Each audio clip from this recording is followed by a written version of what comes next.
భక్తులందరూ హరే కృష్ణ. ప్రస్తుతం ధనుర్మాసం జరుగుతుంది. ఈ ధనుర్మాసంలో వివిధ రకాల సేవల గురించి మనం చెప్పుకున్నాం.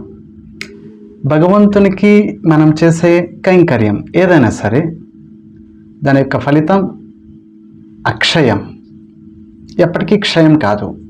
ఎప్పుడైనా సరే, కేవలం ధనుర్మాసంలోనే అని కాదు, కేవలం ఈ పురుషోత్తమ మాసం అధిక మాసంలోనే అని కాదు, భగవంతుని సేవ ఏదైనా సరే అక్షయమవుతుంది దాని యొక్క ఫలితం.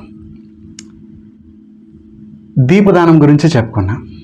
దీపదానం తర్వాత ఇంకొకటి ఉత్తమమైన సేవ ప్రదక్షిణం.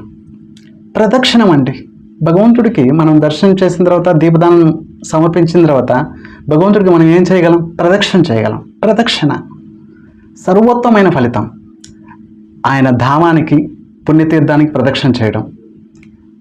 పుణ్యతీర్థంలో ఉంటే, ఒకవేళ మన ఇంటికి దగ్గరగా విష్ణు ఆలయం ఉంది, అక్కడికి వెళ్ళి మనం ప్రదక్షిణ చేయడం. ప్రదక్షిణం యొక్క మూల్యం అపారం.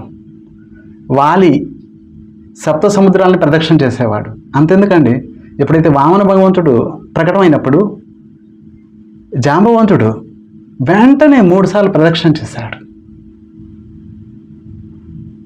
ప్రదక్షిణ యొక్క మహిమ అపారం. విష్ణు ఆలయానికి తప్పకుండా 4 సార్లు ప్రదక్షించాలి.